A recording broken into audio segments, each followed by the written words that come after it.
During the very short rhubarb season, I love to bake with it as much as I can. I make pies and compotes and jams, but I'm really excited because Erin's here. She's going to show me how to make a very special rhubarb cake. I certainly am, Bridget. There are two rhubarb cakes that really stand out. There's one Scandinavian cake that has rhubarb studded throughout the cake, and it has like a very thin kind of sugary almond crust. And then the other one, which is like a rhubarb upside down cake that has a rhubarb compote on top. And we're gonna take the two and mash them together and come up like with a new version. Lots of rhubarb in our future. Absolutely. Okay. Yep. Okay, so let's start with the rhubarb. So we have 1 pound of rhubarb here, and I'm just gonna trim the ends off. We're gonna cut this into 1/2-inch pieces. The color of rhubarb really varies from red to green, and they both taste wonderful. For this particular cake, we like the red ones because it's gonna help give us like a really beautiful presentation. Lovely. That's very tart. We need to sweeten it up. Very tart. So I have 3/4 of a cup of sugar, which is 5 1/4 ounces. Okay. I'm gonna add 1 1/2 teaspoons of cornstarch and 1 teaspoon of lemon zest. So I'm just gonna whisk this together. The cornstarch is gonna help gel the juices of the rhubarb as it bakes. I can smell the lemon already. All right, and we're gonna transfer the rhubarb. And I'm just gonna toss it to coat. I'm gonna coat all the pieces with the sugar. Now I'm gonna drizzle this with 2 tablespoons of butter. Just wanna coat, coat, coat. So now we are going to put our rhubarb into our cake pan. So I'm using an 8-inch square baking pan. I sprayed it lightly with oil, and I put a piece of parchment paper in the bottom of the pan. Okay. And I sprayed it again. Okay. Okay. So now I'm just gonna transfer the rhubarb into the pan. So now I'm just gonna spread the rhubarb into the bottom of the pan and just evenly distribute it so that it's nice and even. It doesn't have to be perfect. You just don't want any like big gaping gaps. All right, so this is the bottom of the upside down cake, which will be the top. You got it. All right. Now moving over to the cake. Okay. Okay, so I am starting off with 1 cup of all-purpose flour, which is 5 ounces. Okay. And I'm gonna add 1 1/2 teaspoons of cardamom. And I'm going to add 1 teaspoon of baking powder. And then 1/2 teaspoon of table salt. I'm just gonna whisk this together. Okay, so now we have our dry ingredients, and we're gonna move on to our wet ingredients. I have 1 cup of sugar in this bowl, and I'm gonna add 2 eggs to this. And I'm just gonna whisk this together until the sugar dissolves and the mixture becomes nice and thick. Now 6 tablespoons of melted butter that has been cooled. So you don't want to add scorching hot butter to this because there's eggs in here. Right. So I just cooled it slightly. Just going to combine this.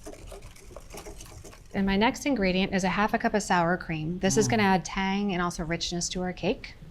And 1 tablespoon of lemon juice and a teaspoon of lemon zest. I'm sensing a theme.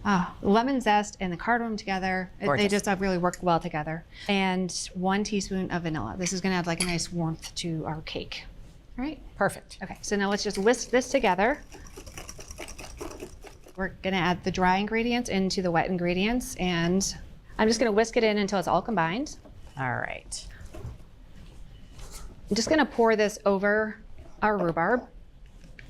This cake batter is the easiest cake batter you've probably ever made, right? Definitely. So now I'm just going to spread this evenly over the rhubarb, getting into the corners. It's a nice thick batter too. Yeah. Okay, so now we're going on to our third component. As I mentioned earlier, the Scandinavian cake has like a nice thin veneer of like sugar and almonds, but it really didn't stand up to the upside down rhubarb cake. So Right, because what you're putting on top is going to be the bottom. exactly, it just kind of disappeared. So I wanted that to be more substantial, so we're gonna make streusel. All right. So I have a 1/2 cup of all-purpose flour and a 1/2 cup of sliced almonds, 1/4 cup of sugar, and a 1/4 teaspoon of table salt, and 4 tablespoons of melted butter. Easy. So all I'm gonna do is just combine these ingredients really quickly. All right. So here's our streusel. Okay, so now I'm just gonna sprinkle it on top of our cake and just kind of break it up into little crumbles. So this is gonna bake up into a nice crisp topping now, but we're gonna flip it over as you said earlier. So we're gonna flip it over and it's gonna be like a bottom crust. And it's just like the textural difference from like the soft top and the cakey cake and then the crunchy bottom. It really just elevates this cake into like its own category. Okay, so speaking of baking, we're gonna bake this in a 350-degree oven on the lower middle rack for about 45 to 50 minutes until the top is nice and golden brown. All right. All right. I'll get the door for you. Thank you very much.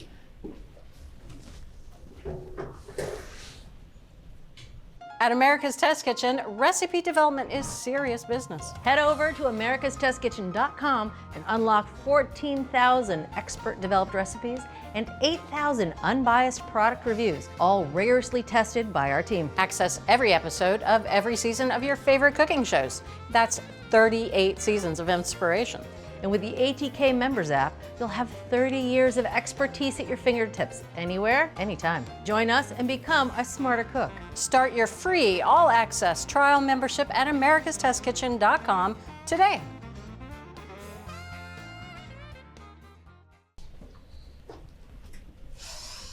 Oh yeah. This is one special cake, Bridget.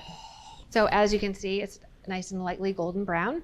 Now I'm just going to test it with a toothpick to make sure that it comes out clean. Now we need to let this rest for 20 minutes. So this is an upside down cake, so we want it to kind of settle. If we flipped it too early, the fruit might not set up enough and it might be a mess. Right, we'd have a flood of rhubarb, and nobody wants that.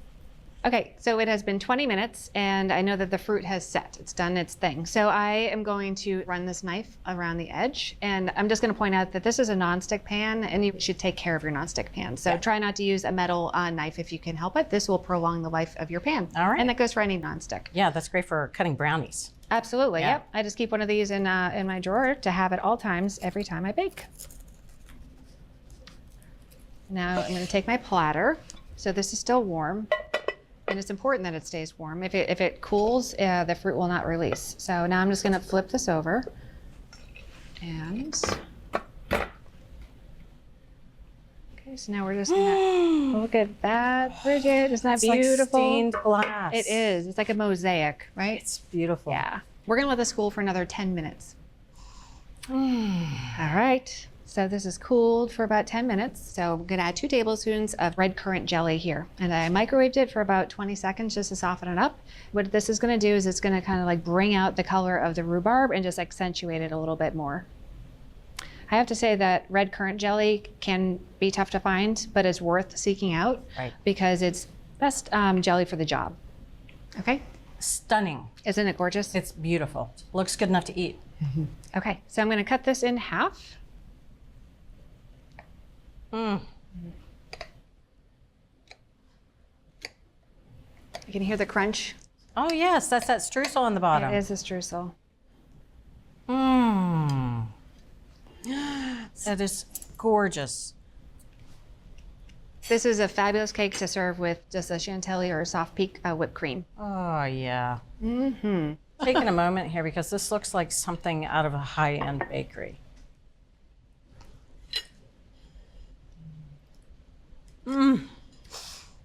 I love the bits of crunchy almond in the bottom. Oh, rhubarb. You're so good.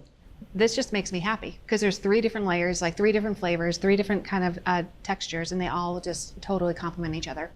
I think there's a new rhubarb dessert in town. There is. Thanks, Erin. This is spectacular. Absolutely. Well, if you want to make this delicious rhubarb cake, it starts from the bottom up. Pack a mixture of fresh rhubarb, sugar, and cornstarch into the bottom of a pan. Pour over a thick lemon and cardamom cake batter, and then top it all with an almond streusel. And the best part is when you turn it out and look at the beautiful cake you made. So from America's Test Kitchen, rhubarb upside down cake. You can get this amazing recipe and all the recipes from this season, along with product reviews and select episodes, and those are all on our website.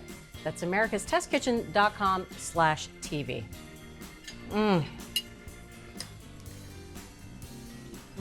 Almost ready for your second slice? Did you pick up more rhubarb? Good. We hope you enjoyed this video as much as we enjoyed making it. Don't forget to hit that like button and subscribe to our channel. And if you're ready to take your cooking to the next level, head over to americastestkitchen.com and get a free all-access trial membership. While you're there, you can sign up for our free email newsletters and download our app. With unlimited access to over 14,000 of our Test Kitchen recipes and 8,000 product reviews, you'll have everything you need to cook and learn. So I ask, what are you waiting for? Let's make something great together.